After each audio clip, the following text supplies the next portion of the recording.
Yörük Kızının Mutfağı kanalıma hoş geldiniz. Bugün günlerden yine bayat ekmek değerlendirme günü yaptım ben. Gördüğünüz gibi böyle elimde bayatlamış tost ekmekleri vardı. Onları güzel bir kahvaltılık olarak hazırlayalım. Tepsiye dizim ekmeklerimi şöyle bir kenara alıyorum. Genişçe bir kaba 1 adet kabuklarını soyduğum domates, 1 adet küp küp doğradığım kapya biber ve 2-3 tane de sivri biberi küçük küçük doğradım. Kabıma koyuyorum.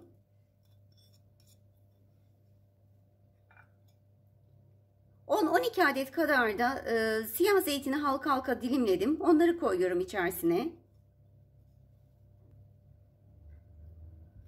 Ve tabii ki ben yine kendi yaptığım ev sucuğu vardı. Böyle bir kase kadar küp küp doğradım. İlave ediyorum. Şöyle bir kase kadar da kaşar peyniri katıyorum. İsterseniz beyaz peynir de kullanabilirsiniz. Sevdiğiniz herhangi bir peynir de kullanabilirsiniz. 2 adet yumurta var. Onları şöyle biraz çırpıyorum. Ve bütün malzemelerin üzerine döküyorum. Böyle çok az da tuz ilave ediyorum. Hepsini güzelce karıştırıyorum.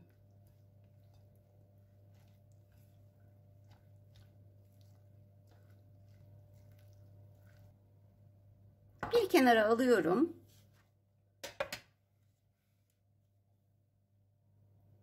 Ben tost ekmeği kullanacağım. Evde bayat olarak tost ekmeği vardı ama siz isterseniz normal ekmek de kullanabilirsiniz. Mümkünse bayat ekmekleri tercih edin lütfen. Şimdi bu hazırladığımız karışımı tost ekmeklerin üzerine yayıyorum.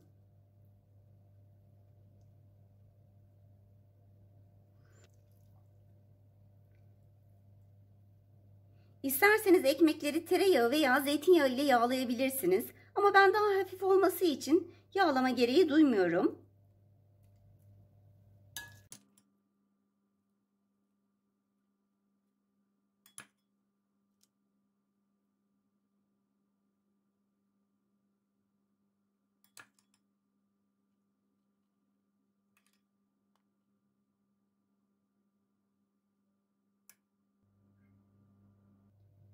Malzemelerimizin hepsini ekmeklerimizin üzerine yaydım. Böyle bolca da koydum hepsine. Mini pizzalarda diyebileceğimiz bu nefis ekmeklerimizi önceden ısıttığımız 200 derecedeki fırına verelim.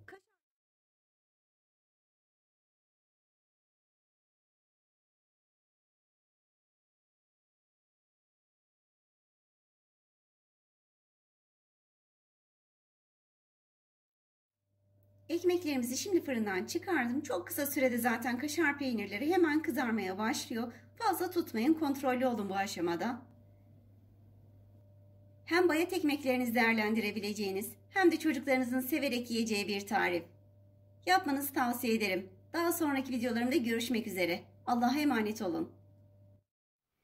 Kanalıma abone olmayı, daha sonraki videolarımdan haberdar olabilmek için zile basarak bildirimleri açmayı, beğenmeyi ve yorum yapmayı unutmayın.